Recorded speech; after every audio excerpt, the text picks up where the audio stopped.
Welcome to CINEPRO, where we bring your favorite movies back to life with quick recaps, hidden details, and everything you missed. The movie Trapped begins with a young man named Shaya. He falls in love with his office colleague Nuri, but although she likes him too, she already has an arranged marriage set for the coming months. With the ceremony approaching, Shaya asks her to call off the wedding and stay with him, but Nuri says she can't do that because she would be kicked out of her house and have nowhere to live. The young man promises to get a house in the next few days. For that, Shaya gathers all his savings and starts looking for a place. But since he only managed to save 15,000 rupees, he doesn't have enough money to pay rent for a decent place and is rejected at the places he visits. Until, at the last one, a strange man sees his desperation and runs after him in the middle of the street, saying he has an apartment that fits his budget. With no other option, Shaya agrees to visit the place and goes there with the man. As soon as they arrive at the building, they pass by the security guard who doesn't even notice their presence and enter the elevator, where the man explains that he will be the only resident because the building is still under construction. With that explained,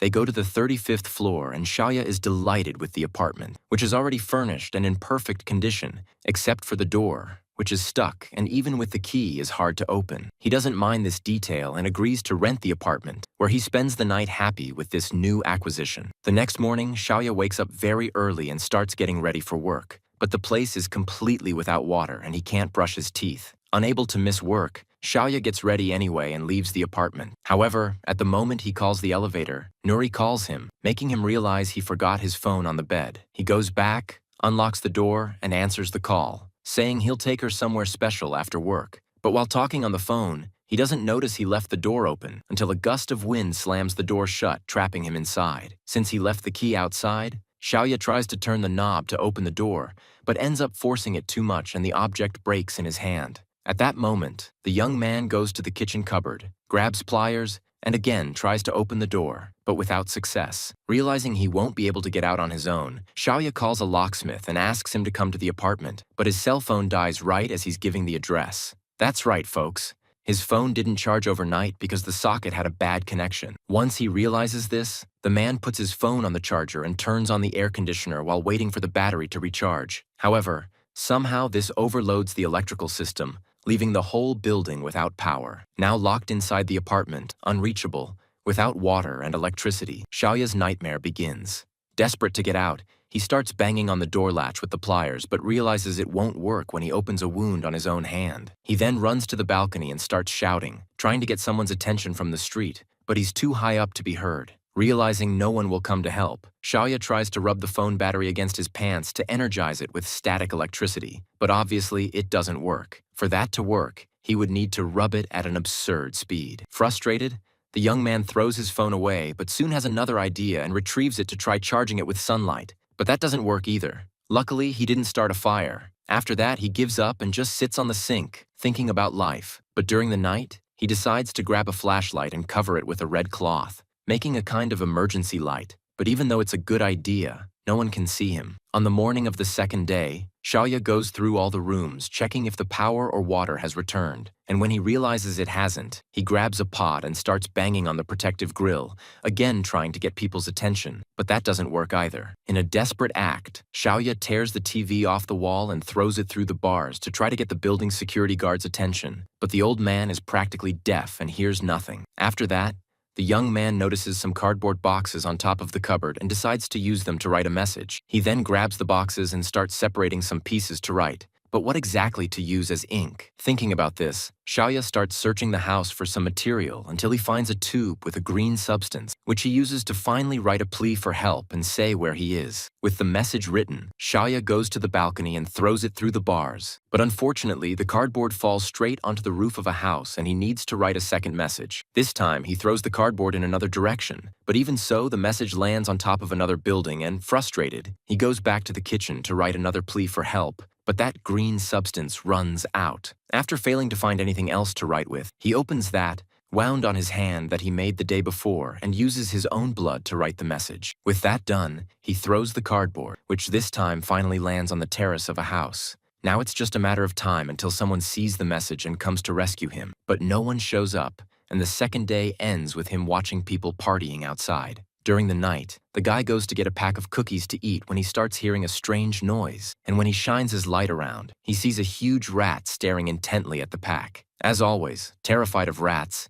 he tries to run away but ends up turning too quickly and hits his head on the wall, passing out instantly. In the morning of the third day, the man regains consciousness and realizes the water is back, but afraid of the rat, which is still in the bathroom, he goes to another room to drink from the tap. However, for some reason, the only one working is the bathroom tap, where the rat is. Overcome by fear, he cries while standing there, watching the water being wasted until it stops flowing completely. With no idea what to do, the guy decides to write another message, but with his wound almost completely healed, he breaks the bathroom mirror and makes a cut on his fingertip, using the blood to write a plea for help once again. When he finishes, he goes to the balcony and throws the cardboard, which falls right at the entrance of the building, but the security guard doesn't see it. To try to get attention, he improvises a slingshot, grabs some small stones, and starts throwing them towards the terrace where a woman is taking clothes off the line. But he can't throw close enough and she leaves without seeing the cardboard. Still trying to signal that he's there, he tears up some clothes and uses the fabric to form the word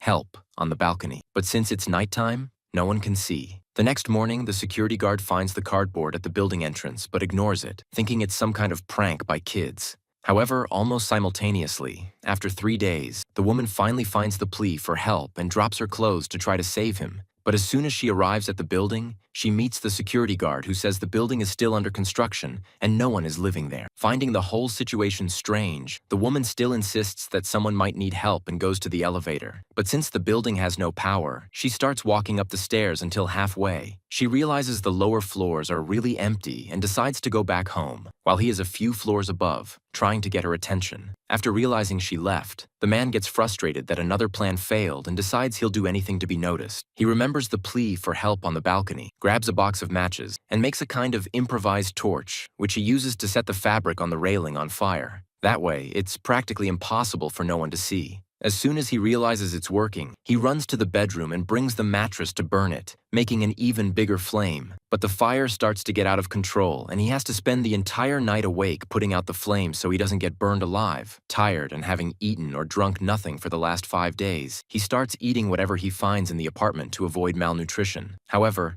knowing that won't be enough to survive, he grabs a piece of wood and goes into the bathroom where the rat is to try to get his cookie back. But as expected, the damn Mickey with leptospirosis didn't leave a single crumb. At that moment, the rat appears. They stare at each other as if in a Wild West duel. But suddenly the flashlight starts to fail and he panics, curling up in a fetal position like a baby, aware that his dehydration is getting worse every second. The next morning, he urinates in a pot to drink it. But he ends up feeling sick and throws up all the food he still had in his stomach. Now even more dehydrated and hungry, he lies on the bathroom floor without the strength to do anything until suddenly he starts to hear a strange noise. Curious about what it could be, he gets up and goes to the balcony, where he realizes it's the sound of rain. After 6 days without water, he can finally rehydrate. Not knowing when he'll have water again, he uses the toilet tank and the bathroom siphon to make a water collector, with which he manages to fill several buckets. But wanting to store even more, he disassembles the fridge and uses it as a big water tank. That way,